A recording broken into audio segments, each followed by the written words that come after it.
including the popular single-axle light American lager. Salt Mine City, now open 2 p.m. Monday through Thursday and 11 a.m. Friday through Sunday at 8th and R. It's time to go one-on-one with DP. Coming at you live from the heart of Lincoln, America on 93.7 The Ticket and theticketfm.com. Here is your host, Derek Pearson, brought to you by Canopy Street Market.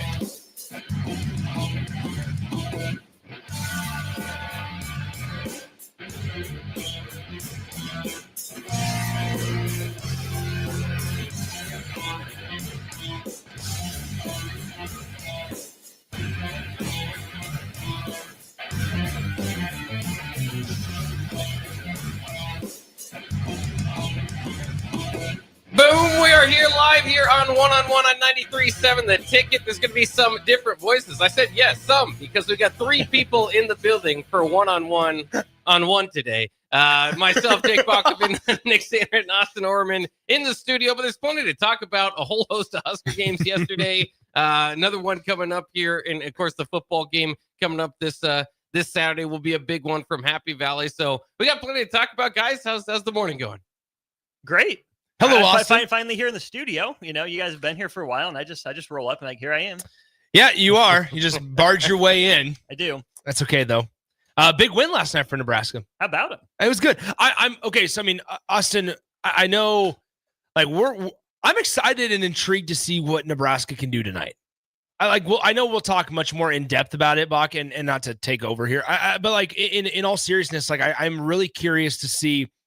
At a crowd that's going to be pro Kansas State for the first time tonight, Nebraska ran into some shooting issues last night. And that really for the first time this season over the span of multiple minutes. Maybe there were some stretches against West Georgia and FIU where it was like, maybe a little iffy, but they were still able to win a game. It ended up being by double digits. More than likely 9, right? We'll say that without the Jamarcus Lawrence garbage time. They play all 40 minutes. It counts. Play all they 40 play all minutes. 40, it was 12.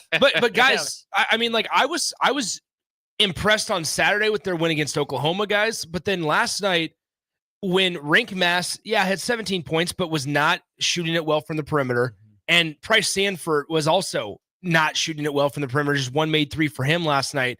For them to still be able to win and kind of figure out how to play through the shooting woes when that's their identity, it gave me a little confidence. I think if you look at the last 2 games Nebraska has played, both at neutral sites against unfamiliar opponents that presented different challenges, you've seen Nebraska handle both ends of the adversity spectrum. It's playing from way down against Oklahoma and playing from way up against New Mexico. In the first game, Nebraska didn't have any margin for error. They essentially had to be perfect over the final 30 minutes of that game. And they weren't perfect, but they were certainly better than Oklahoma was. To go from down 16 or 17 to up by 11, 12, 13, about a dozen at some point in there, that's a huge swing in a basketball game. That is hard to pull off, and they did it.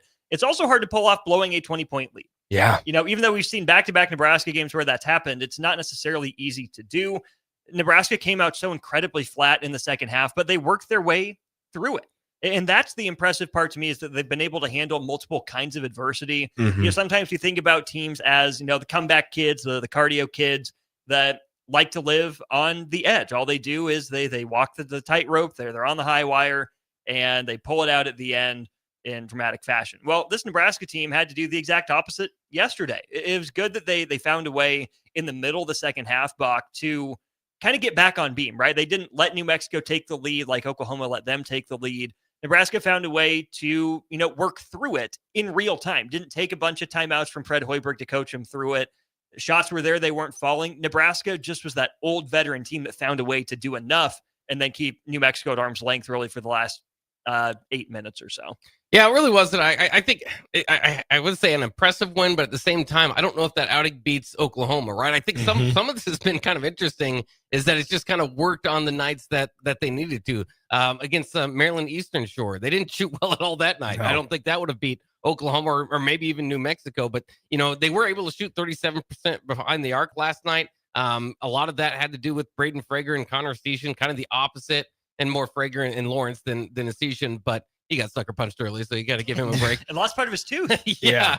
I've never seen anything like that, or very rarely. Am I wrong? Did he get hit from behind though? So what happened? How did he lose part of his tooth? Well, he was going for the loose ball rebound with New Mexico's big guy. Yep. Ran into him first, tried to slow up, and Gotcha. then the guy kind of sucker punched him right in the back of the head. Yeah, but guys, I think one thing that really stood out to me last night, and to your point, Bach, if it's kind of just worked when they've needed it to, I think that they're still working through some rotation stuff to an extent. See, I to an disagree. extent. I think, though, that I still feel, Austin, I mean, one of the biggest question marks for me is just where's Kendall Blue? Like, I just, that's a guy that has size that you want once you get in the Big Ten. And I mean, he didn't play once last night. He did not play a single second last night. And it's not like this is a project piece that you brought in from the portal. This was somebody that I think we expected to play maybe not valuable minutes, but certainly like an Aaron Eulis type of role last year. And nothing against Cale Jacobson, because I think there's some sort of fan connection with Cale Jacobson, and I get that, right? I understand that. But there's a reason that they identified that they wanted to go get Kendall Blue, and somebody that brought the ability that Kendall Blue had. I don't know if it's just struggling to the transition to the level. I don't know what it is. I don't know if you know what it is, but I feel like there's pieces. Now, there are parts of the rotation, I think, to where they are settled, and a Braden Frager and Connor Sejan coming off the bench provides a really, really promising jump start at times for this Nebraska team. There were moments last night where they struggled, and he went to Fred, that is, went to Frager instead of Connor Sejan. I mean, there's a lot of trust that they're putting in this redshirt freshman already. Well, 16 second half minutes for Frager speaks volumes. Yeah. There's a lot. He didn't shoot it nearly as well in the second half as he did in the first. He was that run extender. He's the guy that kept the foot on the gas in the first half. Wasn't the guy that Nebraska went to step on the gas again in the second half, but he did provide that energy, that rebounding, a +7 for the game last night. I think Nebraska's rotation is pretty well settled. I mean, game to game, when guys come in might be a little bit different depending on fouls and whatnot.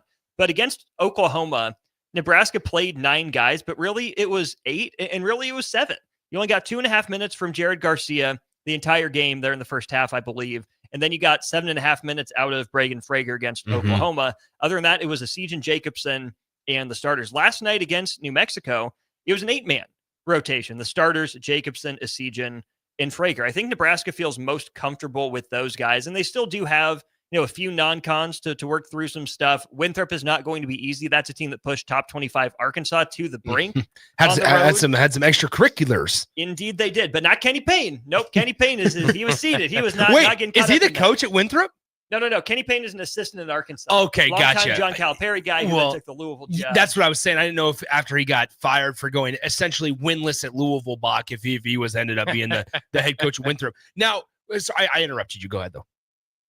I lost my train of thought. I'll find it. Wait, working through it. No, I think the rotation is set with those 8 guys. Winthrop is going to be a test. I circled that a couple weeks ago as one of the games to monitor. Then you get South Carolina Upstate right after Thanksgiving. That leads you into Big Ten playing Creighton. Yeah. Before your, year-end kind of, cupcakes that Nebraska always schedules. There's not really much time for Kendall Blue to work his way into the rotation. Yeah. Because if you can't handle the speed and the athleticism difference of this non-con schedule, that's not a good sign for the Big Ten play. You don't just find your ability to be physical and handle pace once you get to conference play. It kind of feels like now or never for Kendall Blue. And the fact that he's not even getting on the court at all in some of those spot minutes tells me he's not even getting in practice. He's not even playing the Cale Jacobson role that Cale played in the early parts of last year, where it was like 2 minutes before half, you put him in so that your starters didn't get into foul trouble or didn't pick up a late foul. He's not even in that spot. It seems like Jared Garcia is closer to playing time than Kendall Blue, which, I mean, I think altogether, maybe you had some preseason expectations for Blue, but this is what's been happening the last couple of years. You got to give a credit to Coach Hoiberg. I mean, we've had Jerron Coleman a couple years ago. Boogie. Brought in to help. Didn't From get to play Ball too State. much, right? Gavin Griffiths even last year, fighting to get minutes, really at a certain point couldn't get in. College basketball Twitter has a nickname for Gavin Griffiths. Is that so? Does it? LeBron Frames. Where's he at now? Temple. He had a pretty good start to the year. He did. I think he was averaging like 14. I can look this up officially, but at one point he was averaging double digits indeed. Wow. But that's the right level for him. 100% it is. He found a home. Right now, Yeah. he's averaging 13-5-1 on 50, 44, 100. Can we get an update? We should just do this at some point. Just an update on all these former Nebraska basketball transfers that then transferred out. Wilhelm is struggling. He is averaging 6-4-2. Yeah. And where is he at now? Where is he? It's like isn't where Is it Aldrago Pacific? went? Grand Canyon? Grand Canyon. Wow, I did not Indeed. know that. He is at Grand Canyon. So there's Wilhelm. I mean, like, I don't know how Oleg is doing at Wyoming, if he's still at Wyoming. Oleg Koyanets. That's one. We probably need a Trevor Lakes update. Trevor's got to have graduated. He's graduated then. Oleg Koyanets. Oh, that is the wrong one. Let's see here. What is Eduardo Andre still playing? He seems Yes, to have, actually, I believe he was at one point. in some amounts. He played in the NCAA tournament last year, I believe. He was with West Virginia and Fresno is where he went afterwards. Yeah. So is he No, with I think West Virginia? He might have graduated. He might have been just out. Hmm. Oleg is at Stony Brook right now. Wow. Let's see. We are. Who did you just mention? Trevor Lakes. Eduardo Andre. Oh yeah, Eduardo Andre. Eduardo Andre. He's got to be in year 7 or something. Wait a minute. Yep, he's used all his eligibility. Gotcha. Started 9 games for West Virginia last year. Is actually a serviceable player. Now, You know who's still playing? who Blaze Keita. is he really? Yeah. Is he at Dayton still? He's Western Kentucky. Western Kentucky, because he did go to Dayton, right? Or am I No. thinking who went to Dayton? Obi Toppin. Obi. No, it was not Obi Toppin. Malachi Smith. I like how you're just like, yeah, that's it. Wait, No, that's there it. was somebody from Nebraska that went to Dayton. Let me It look was another this big up man, here. big man from France. It wasn't Ivan. It was. I'm going to find this. Big man from France. Trying to think. Nebraska basketball player. I'm just going to Google transfers to Dayton. I'm blanking on this. Did anyone from Nebraska go to Dayton? And of course, it says Dayton Raiola decommits from Nebraska. It's the first one. I am 95% sure. Jordy Shamanga. Oh, Thank you, Jordy. Jake. That's right. Jake Jordy. Sorensen. That's Thank right. you to Jordy Jake. Shamanga. Jordy Shamanga. It was another one of those big guys that didn't pan out. I knew it was that. Jordy had quite the career. He did. But anyway, man, I love going down the. Was Dubio KK a Tim Miles guy? Doobie was a Tim Miles guy.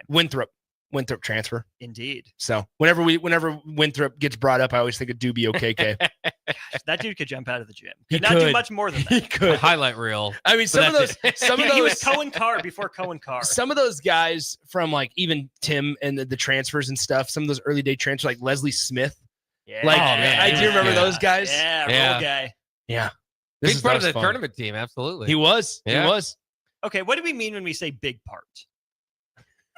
Are you serious? Leslie Smith? hey, we found a Leslie Come Smith on. defender. Oh yeah, absolutely.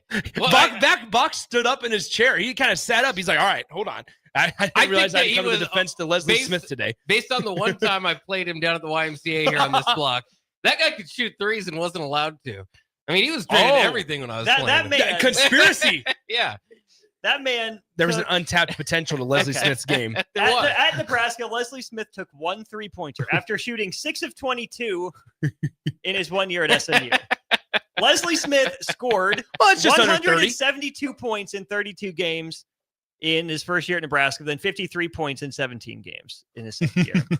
Leslie Smith got on the court. I'm not sure I would go so far as to say he was vital. Who were some of those Maybe, other? maybe I'm just a hater, though. Who were some of those other transfers that Tim Miles brought in? Okay, we're talking Evan Taylor. Yes. We're talking. Evan Taylor was we're good, talking yeah. Anton Gill. Oh, just the whole stretch. That was when the transfer portal was just starting out, and Andrew White got here. Oh Mhm. man. Andrew White Mhm. and Anton Gill were here, and those were both Kansas guys, right? Anton Gill was Louisville. Louisville. That's right. Louisville. You had Because where did Anton graduated here after? Yes. Yep, he left.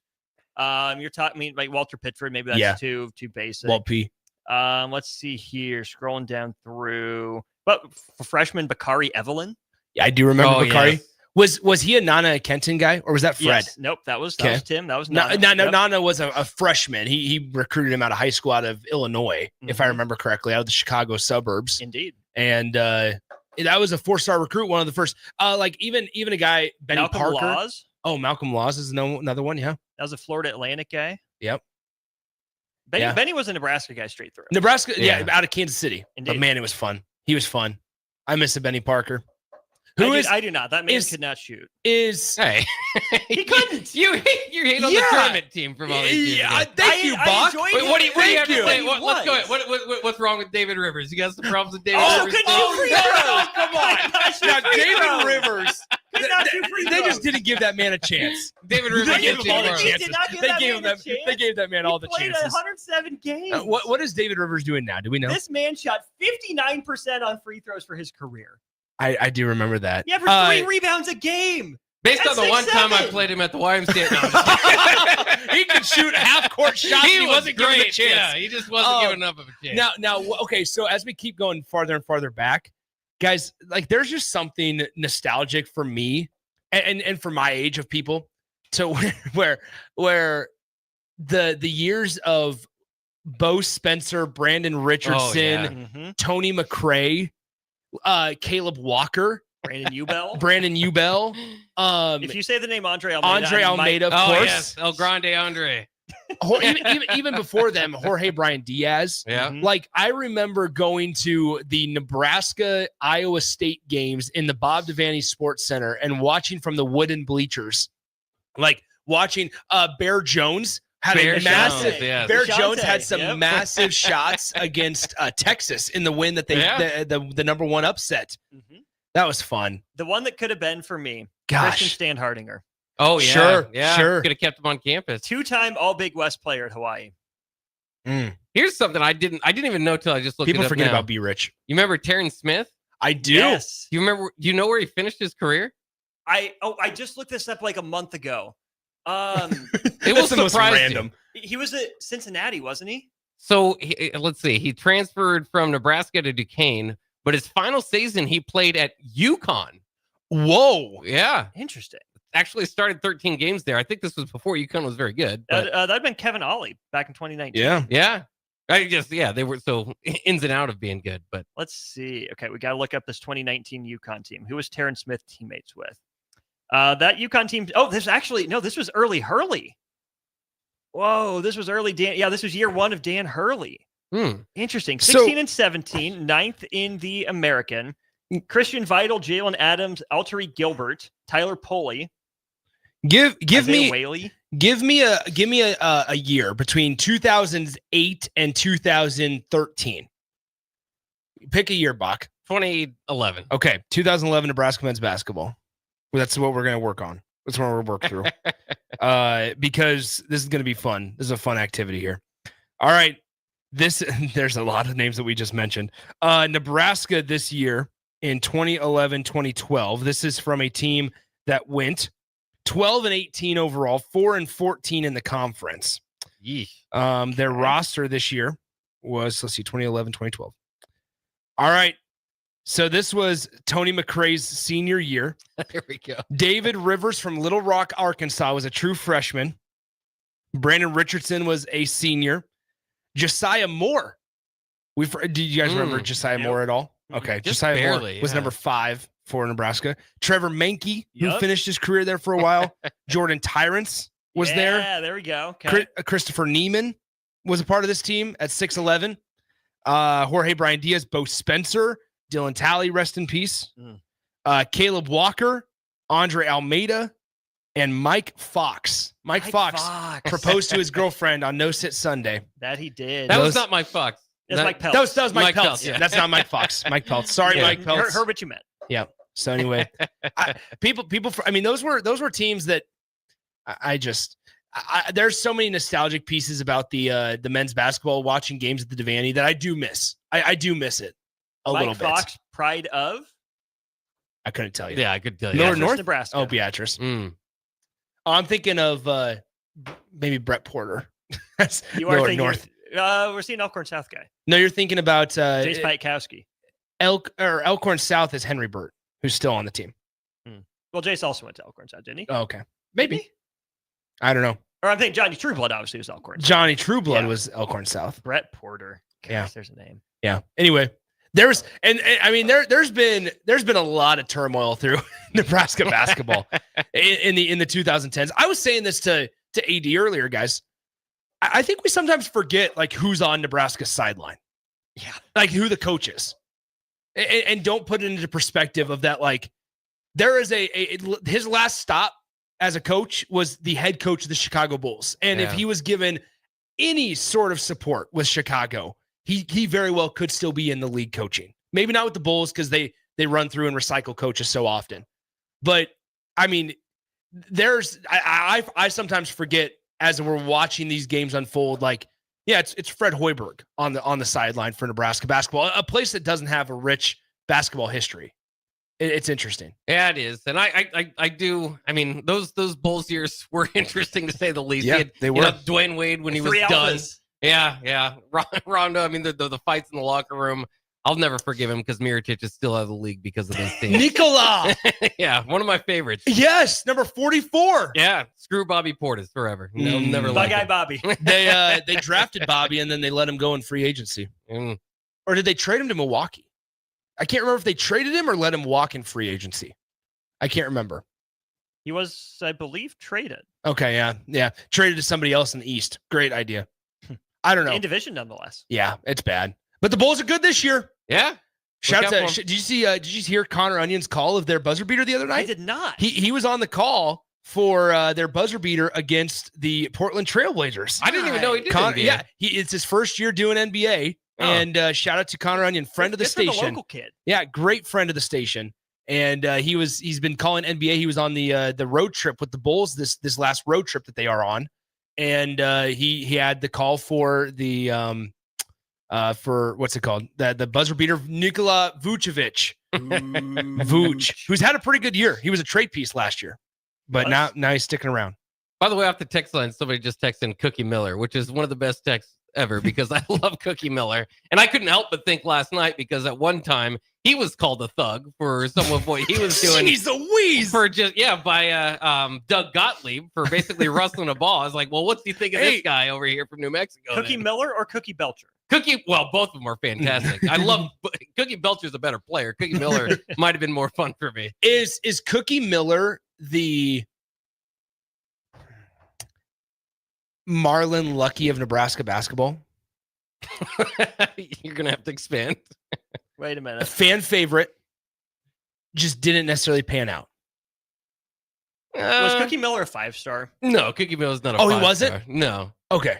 Oh, because Bryce was probably the 5-star. Yeah. Bryce was the lone 5-star. Cookie Miller is like a diminutive point guard that could pass. Maybe that's a really bad comp, and I just opened a box of horrible takes. Marlon Lucky also probably accomplished more at Nebraska. Okay. Oh yeah. Probably. Okay, so what is okay? Who is the Marlon? Who's the Marlon Lucky of Nebraska basketball? I don't know if there is one. That's such a hard. Is Bryce McGowan? No, because it's tough. This is thought-provoking. Let's go. Yeah. So Marlon Lucky, as a junior, ran for 5 yards a pop, 9 tutties. Okay. Obviously that 2007 team was fine. Yeah. Yeah. He holds the record for receptions in a single season. So. I would almost go Copeland, but Nebraska didn't recruit him. Ah, great. Because he came from Georgetown, right? Yeah. Okay. Glenn Watson wasn't a 5-star. It was probably close. It was better than Marlon Lucky, I think. I think so too. Nebraska. Isaiah Roby, maybe.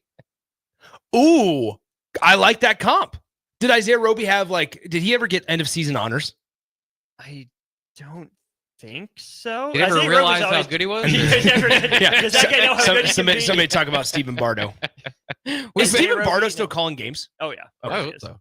Who knows? I hope so. My final answer is going to be Isaiah Roby. I like that comp. Bad, yeah. I didn't expect to talk about Marlon Lucky comps, but here we are.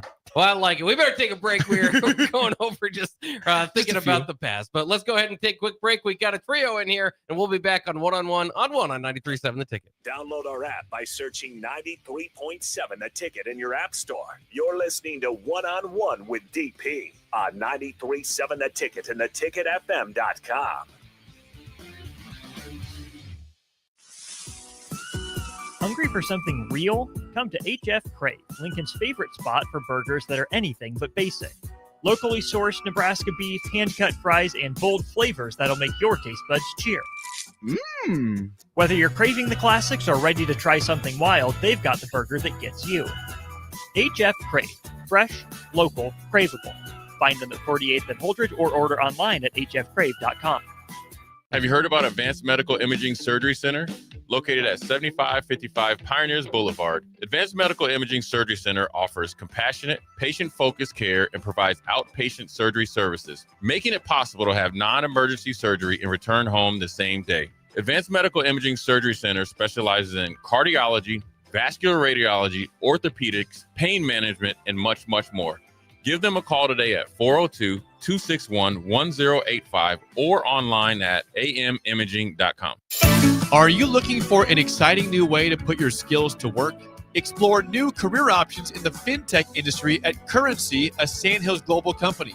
We offer full-time positions in financial sales, compliance, operations, and other fields. We also offer a 4.5-day work week, an attractive benefits package, and opportunities for advancement. Put your motivation to work and grow with us at Currency. Visit gocurrency.com/careers to learn more.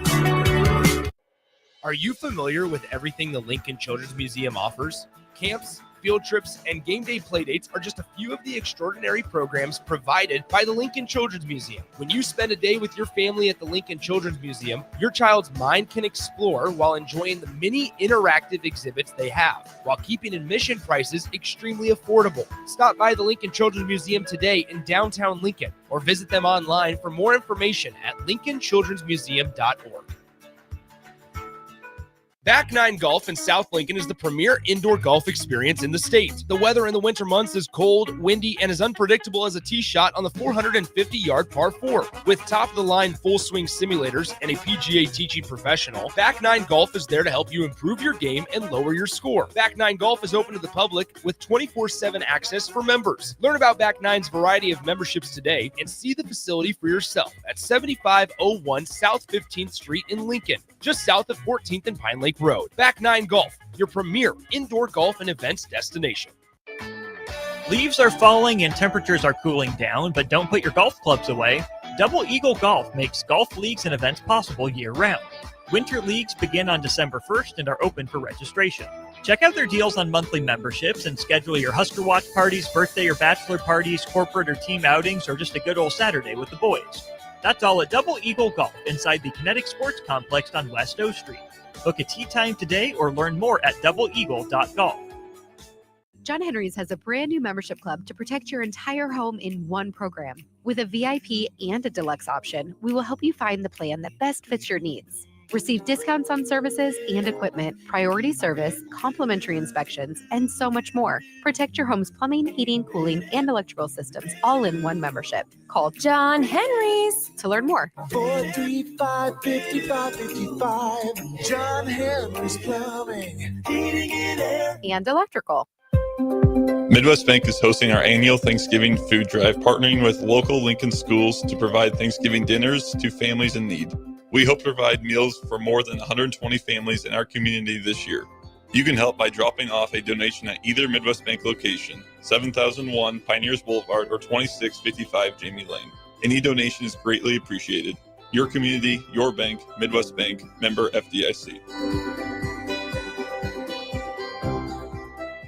Mike, I've been thinking our house could really use a makeover. How about new siding? I've been thinking the same thing. Have you heard of James Hardy? Yes. Sarah down the street had Roofing Service Company install James Hardy siding on their home, and they love it. Roofing Service Company does have great reviews. They took her through the design process and made everything super easy. Roofing Service Company offers expert design and installation. Couple that with James Hardy's durable products and variety of colors, you and your family will love your exterior remodel. Just visit roofingservicecompany.com.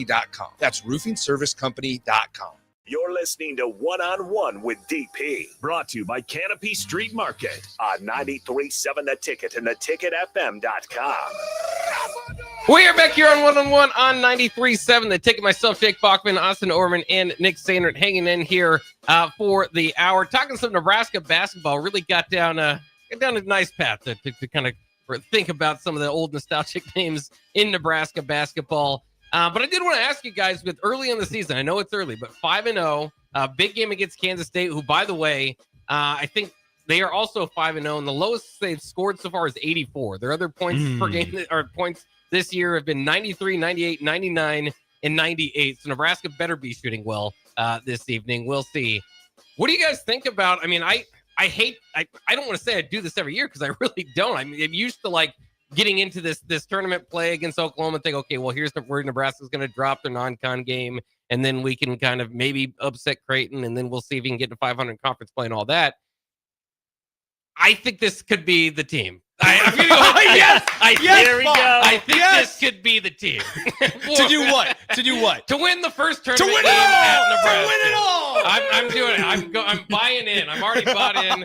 I mean, just because of what we've talked about. Part of it is just could be Price Sanford, could be Frager, could be Rank Mass. It could be, hopefully Hoiberg. We've even seen lead the team. Connor Season off the bench. We'll see what Oogie does when he comes back, if he can help. But it's just and you watch it like through the broadcast, like, you hear the broadcasters saying too, like, this is one of the most efficient and effective offenses we're seeing early in the non-con. Austin, now, okay, I wanted to get to this point at some point about the rotation, and maybe we can later in the conversation with Oogie, because that is a player that's going to take minutes from somebody. Targeting mid-December return. Yes, targeting mid-December.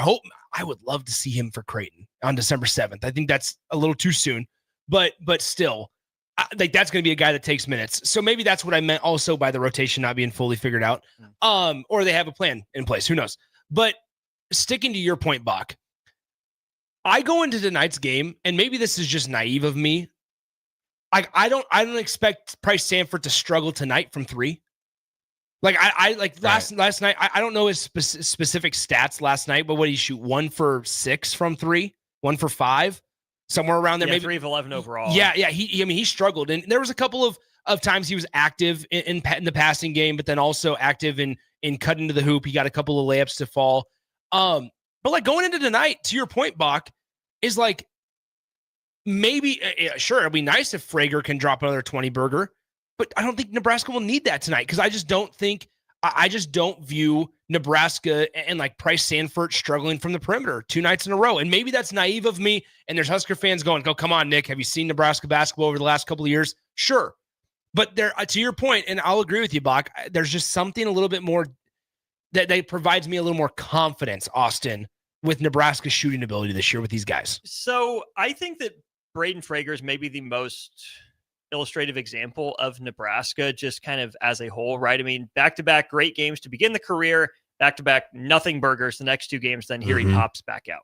Even yesterday's game, I think, is a pretty good encapsulation of what Nebraska is going to be all year long, because that's a team that went 9 of 19 from 3 in the first half, and then 4 of 18 in the second half. Where do you end up? 37%, excuse me, which is, to me, probably where Nebraska settles. Maybe you'd like it 38, 39% for me to feel better about Nebraska's chances to do the unthinkable, the unspeakable that you are now willing into existence, Bach. But this is a Nebraska team that's going to have its ups and downs. When you rely on the jump shooting, when you rely so much on timing, precision, everyone being in the right spot at the right time, doing the right thing, one person's off, it throws everything off. The stops and starts, I don't think, are this good for Nebraska. They like to play foul-free basketball really at both ends of the court. When there's stops and starts, it just throws Nebraska off. There's just more moving pieces they have to work with, have to find a way to get back into the flow. Nebraska needs to make sure that they still get downhill and get to the free throw line. But if you look big picture to me at this game against Kansas State, it feels anecdotally to me like it would just kind of be gravy on top. I mean, PJ Haggerty is a top 15 player in the country, almost assuredly. I mean, you can make the argument for top 10, probably not top 5, but he's in that conversation. Consensus All-American last year. I mean, leading the country and scoring at 26 points per game so far this year. If you look at Ken Pomeroy, Nebraska is number 40 in the country. Kansas State's at 48. The other guy I trust, Bart Torvik, has Nebraska all the way up at 37. But how about this? Kansas State down at 72. Yeah. This is a game Nebraska ought to be favored in. This is where I wish this was a Friday-Saturday tournament for Nebraska fans' sake, or that this had happened last week. Yeah. If it was a Husker bye week, I think the Husker representation would be incredible. But with Thanksgiving around the corner, I'm just not sure what the Husker representation is going to be. It'll be there, Yeah. but I think it is going to be pro Kansas State, which is a bit of an advantage for the Wildcats, who really blew the doors off of what I think is still a pretty decent Mississippi State team. 2-2, their losses now to Iowa State and in Kansas State last night. That's a team with a really great leading guy in Josh Hubbard that I think is still trying to find itself. It's going to be a challenge. It's going to be a test, but I do think Kansas State plays a style that Nebraska is comfortable playing. So if Nebraska is able to shoot 37% from three again, Kansas State, I think, is in that same kind of boat where they're maybe a 34-35% team. My guess is it's a tight game, but another good resume opportunity. I don't know if it counts as true road or if it's a neutral site game. I don't know how the net will end up formulating this one, because I think most of these places have to, especially if it's in the same general region, sometimes they have to name like a host school. I don't think Kansas State is hosting it. It might go down as a true road game for Nebraska. It might be a neutral. Either way, low quad 1, high quad 2 opportunity for Nebraska. And if they can go 3-0 in this first key 3-game stretch of the non-con, that is a huge step in the right direction, I think, for the confidence of fans in this program that, like you said, Bach, this could be the special year. And again, it's not going to be a complete team. I know there's going to be athletic teams that challenge Nebraska. Nebraska hasn't had a block in the last 2 games. Yeah. So there's going to be certain things. They do have length, but not necessarily that. Last night, they really struggled with turnovers. 18 turnovers. Which was contrary to what was Saturday. Yeah, and just all season. They've done a good job of holding on to the ball. So there's going to be that. But again, I think tonight could be absolute fireworks if Nebraska's shooting well. Listen to Bach. Well, Kansas State's shooting 46% beyond the arc. They've got, what? Let me count them out. Do we see 110 points for Nebraska They've tonight? got 5 guys shooting over 40%, 3 of them over 50%. Haggerty himself is at 47%. Yeah. The guy to keep an crazy. eye on is Abdi Bashir, Mhm. former Nebraska JUCO target Omaha kid as well. He's Yeah. kind of their Esijan, but I would say a little bit better. He will take the transition 28-footers and make them somewhat consistently. I'm telling you guys, I think, there's a lot of confidence oozing from this the fan base, rightfully so, right? They've passed every test, and they've become a little bit more of a formidable opponents as we've gone on, right? Maybe Oklahoma was a little bit better than New Mexico, but still. And Nebraska benefited off of the fact that New Mexico probably lost one of their best players to ejection, halfway through the first half. But Now, do we think that New Mexico would have played better without I him, don't. But like we have to 6-7. We have to at least acknowledge that in some respect. And so tonight, like I'm glad. I know you mentioned the pro Kansas State crowd. Like I think it's beneficial for Nebraska that's going to be the case. Just because they won't face a crowd like this on the road until Big Ten play. Till Illinois, which is late December, mid-December. It's one of their first 2 conference games. So mid-December. But like since Creighton's going to be at home, that's going to be a very heavy and energetic Nebraska crowd. You're not worried about USC upstate bringing a lot of fans from their spot. Like I think that this is the next litmus test for Nebraska men's basketball. We talk about the experience. We talk about the veteran leadership on this team all the time. Okay, it got him through. I don't want to say a sleepy game because it was a pro Nebraska crowd last night, but certainly nowhere close to a full arena. It might not be full tonight, but it's going to be a lot more Kansas State fans in that building than there are Nebraska fans. This is like the next step to Bach to proving your point. If this is the team that wants to be able to do it, they got to get through this test. And maybe at the end of it, we see it, both sides shoot 38% from the field. Kansas State beats Nebraska by 2. It just cannot be a situation to where Nebraska looks shell-shocked and doesn't look prepared for the moment. And that's where I think this is the next litmus test and a big opportunity for the Huskers. Yeah, like you said, there's only so many of them on the schedule, especially in the non-con for Nebraska. Mm-hmm. Kansas State looks pretty darn good. This could be a big win for the Huskers in the resume early. If Nebraska wins, Bach, start tooting the horn. That's right. Start punching the tickets. Start booking flights. Do everything. And of course, it is dangerous because they could have a very, very, very one of the most successful seasons in history, and then shoot poorly that one day we need them to win the tournament game. But one way or the other, this could be the year. Let's go ahead and take a break. We'll wrap things up on one-on-one coming up next year. 93.7 The Ticket. Watch live on Facebook, YouTube, or Twitch. You're listening to One on One with DP on 93.7 The Ticket and theticketfm.com. Fight fans, Dynasty Combat Sports returns to the Pinnacle Bank Arena on Friday, November 21st for a massive night of cage fighting action. UFC veteran Derek Minner headlines as he faces Missouri's Jacob Ritchie. In the co-main event, Lincoln's Nate Morrow battles Ashton Caniglia, with Sean Lindgren and Jeremy Small throwing down in the featured pro bout. Local prospects Easton Edmund, Boudin, and Andrew Huffman lead the amateur side. 16 total fights are set for another electric night in the cage. Tickets available now at Ticketmaster.com or the arena box office. Fight card subject to change. Are you ready for a new opportunity? Check out Sandhills Global. Join a dynamic team where your skills are valued and your career can soar. We offer full-time positions with a 4.5-day work week, competitive pay, excellent benefits, and a positive work environment. From IT and marketing to sales and finance, we're looking for talented individuals just like you. Apply today at sandhills.jobs and take the first step towards an exciting future. That's sandhills.jobs. Don't wait, apply now. Brown's Shoe Fit has a Black Friday deal so good it's available for 3 days. Stop by Brown's Shoe Fit from November 28th through November 30th for 20% off everything store-wide. Brown's has all your favorite brands plus Lincoln's largest selection of Uggs, which make the perfect Christmas gift. And speaking of stocking stuffers, buy 3 Smart Wool socks, get 1 free during the extended Black Friday sale from November 28th through November 30th at Brown's Shoe Fit, 66th and Q in Lincoln. Salt Mine City is your go-to brewery in the Haymarket for craft beers and great food. Enjoy a full menu of great items daily for lunch and dinner, like their Big Fatty 7-ounce hamburger or a Reuben sandwich served on Blackstone rye bread. And don't forget their beef or chicken nachos with guacamole, sour cream, jalapenos, and more. Wash it down with one of their 12 beers on tap, including the popular Single Axle Light American Lager. Salt Mine City, now open 2 p.m. Monday through Thursday and 11 a.m. Friday through Sunday at 8th and R. If you or anyone you care about is facing a family legal matter, call Cordell and Cordell today at 1-855-GET-LEGAL or visit CordellCordell.com to schedule your consultation. There's a lot on the line in divorce. This is Joe Cordell of Cordell & Cordell, the largest family law firm in the country, with over 35 years of helping clients navigate divorce. But being big doesn't mean less personal or less local.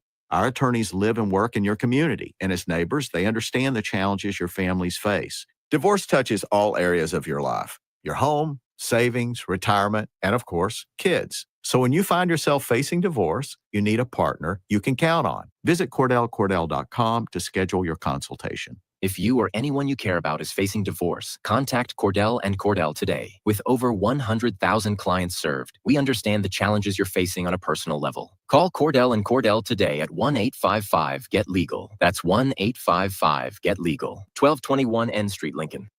Fall is here, and so are cooler temps, darker evenings, and slick roads. Is your vehicle ready for the change in seasons? At A1 Automotive, we've got you covered.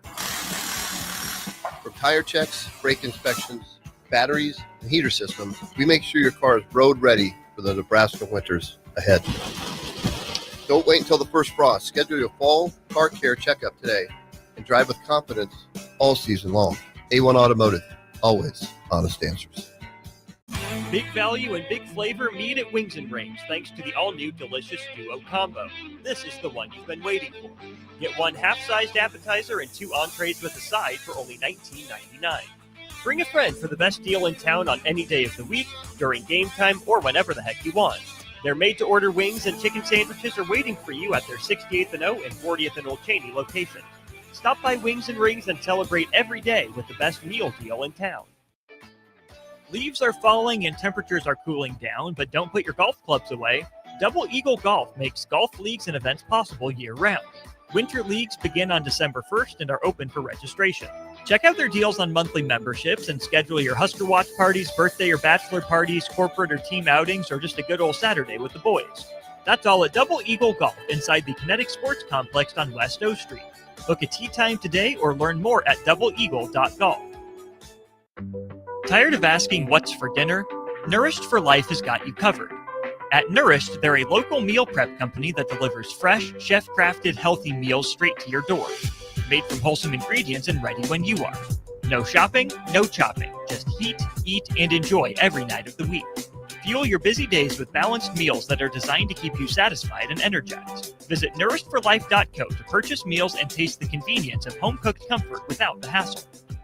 MWR is dedicated to building attractive, affordable steel buildings that exceed your expectations. From commercial to residential to agriculture storage, steel buildings are cost-effective, attractive, and versatile. Plus, they're a lasting investment and an ideal choice.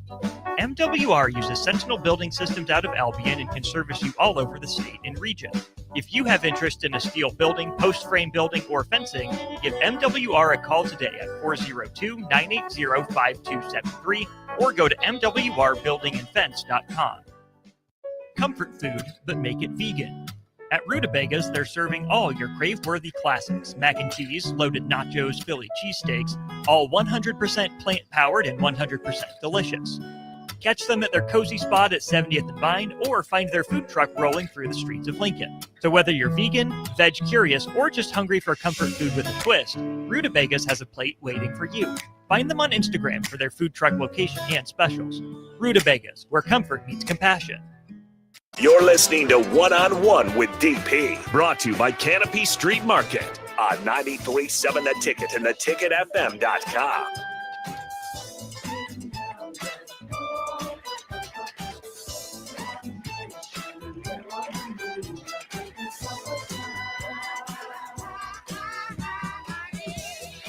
Happy Friday to everybody out there. Happy Good Sense Friday for us here at The Ticket. Thanks for Good Sense again for supplying us with our delicious sandwiches. I'm Jake Bachman in with Austin Orman. Just a few minutes before we close out the show. Heavy Husker basketball show today, as well it should be. I always say every day with Husker basketball is better than a day without it. So here we are. And of course, you get this short time period where you get to blend Husker basketball, Husker football, volleyball. I mean, everything's going on. It's a lot of fun. Austin, before we let you go here, we just got a few minutes.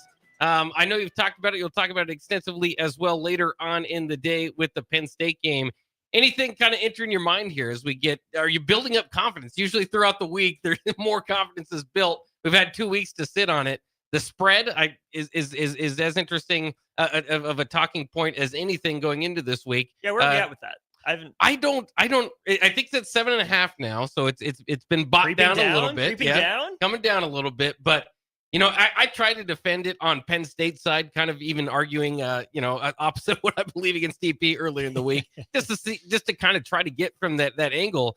I still don't see a 7.5. I said, as I was trying to argue it, it's like, okay, I can kind of throw some points in here, but there's no way I'd put any money on Penn State at 9.5 where it was.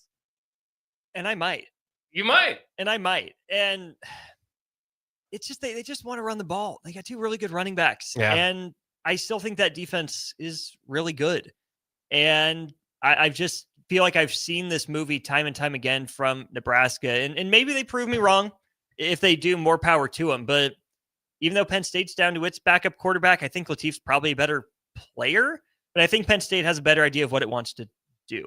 Maybe I don't believe enough in Emmett Johnson. Maybe I don't believe enough in this Nebraska defense. But, Bach, I do see a world where this is like one of those vintage, like Wisconsin, Jonathan Taylor games. 38-27, but it wasn't that close. It's 38-20 and Nebraska got a late touchdown. Or, 44-27 or something like that. Because I think Penn State can hit the explosives. I really do. I don't think Nebraska has solved that necessarily. Is there a path for Nebraska? Absolutely there is. But I think this will be, with no disrespect to Iowa, I still think Penn State's got the dudes on the defensive side of the ball.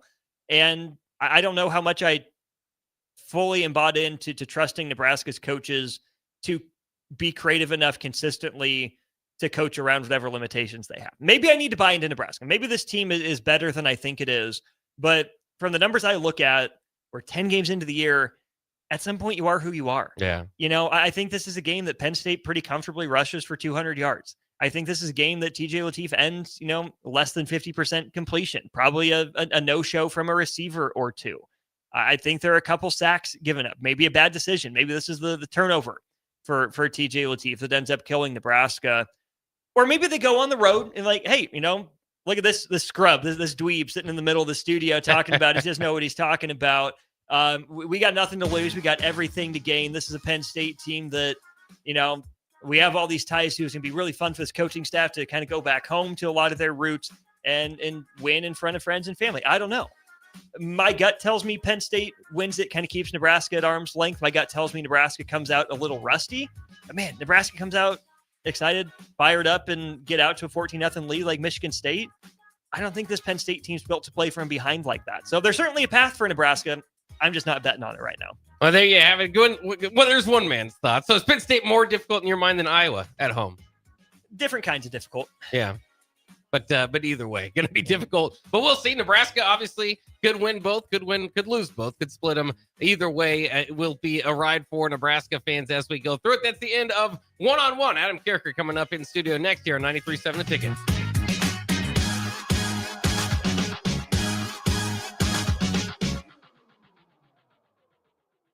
Make Hog Wild the centerpiece of your Thanksgiving feast. Pre-order a 12-pound whole